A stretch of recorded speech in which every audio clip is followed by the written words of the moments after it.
Extrusion. Draw right over your site plan some basic lines. You can get closer and just simply say my sight line would be right there approximately, right there, and then you have another sight line that goes right over here, right there, and then coming back, the building actually goes like this.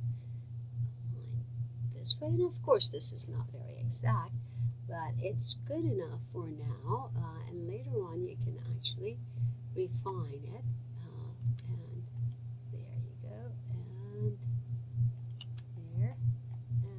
there, moving it back here,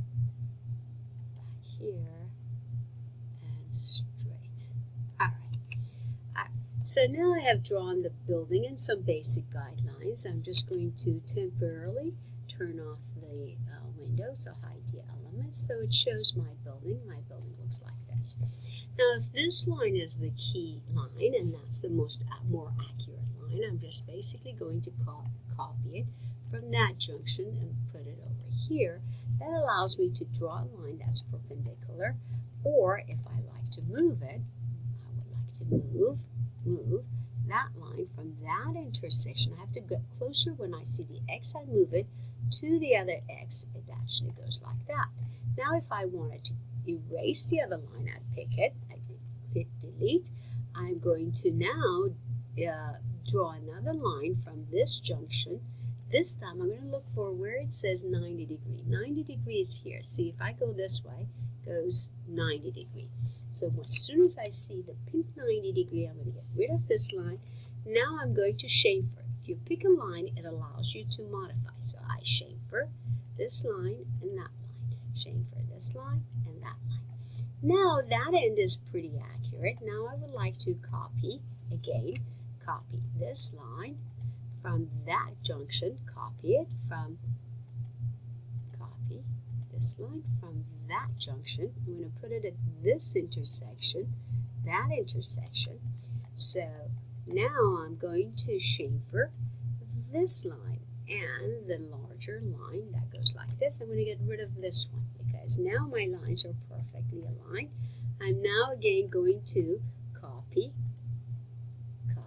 from that junction, plug it right over here, and I have two lines right now, and I recognize my old line was no good, so I'm going to keep picking this line and deleting that line.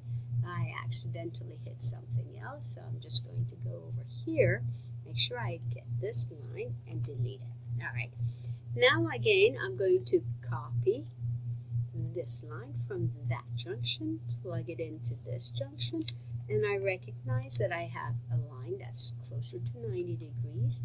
Now I'm going to chamfer this line and that line.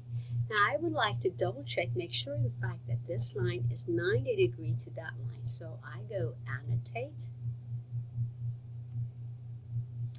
angle, pick the first one, pick the second one, and I'm going to come back here. It says 90.1 size. No, something is wrong. So I'm going to go ahead and draw another line. Go architecture 90 degrees from this junction, and I'm going to make sure that I see 90 degrees, and I say that's actually closer to 90 degrees. So then I'm going to chamfer this one and that one. So I'm going to try again, and I'm going to say annotate, angle, pick this line and that line. Now I have exactly 90 degrees, so I'm pretty good shape. So somehow I made a mistake, so I can go back and clean up my drawing.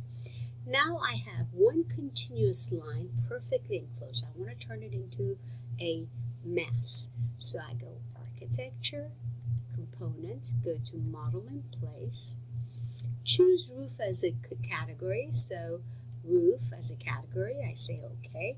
It'll say, do you want to categorize it as roof 1? And I say yes. And then it'll allow me to extrude.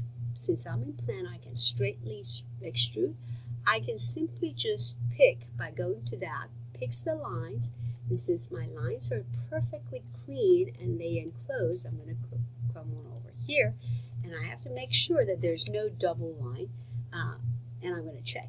I'm going to pretend I forgot this one. Watch what happens. I say check, it says it doesn't close, so I say close. I look close and I recognize that I didn't close. So if you have your lines that are not enclosed or they're crossing, would not let you. Once it's clean, you check and it allows you to do it. Watch, before you go on to the next check, check over here and see how much is it extruding. If I wanted to extrude 14 feet, I type in 14. If I don't have to put inches, I check mark it. It's now extruded 14 feet. So 2 checks. I can't see it until I look at it in 3D. I go to the house. Here it is, my object, 3D. Right there, it's 14 feet. I can actually see it this way. I can go to here, see it hidden lines, which is the way it is, shaded, which is this way, colors, and realistic. So for the most part, you want to keep it as hidden lines. It's nice and clean, and that's